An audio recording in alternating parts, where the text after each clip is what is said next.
గమనించుకో పిడికిలి బిగించగా చేతి గీత మార్చుకో మారిపోని కథలే లేవని గమనించుకో తోచినట్టుగా అందరి రాతను బ్రహ్మే రాస్తాడు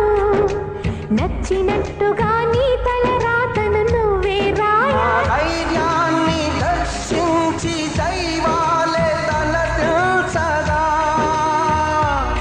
మా ధైర్యాన్ని దర్శించి దైవాలే తలదించగా మా సంకల్పానికి ఆ విధి సైతం చేతులెత్తాలి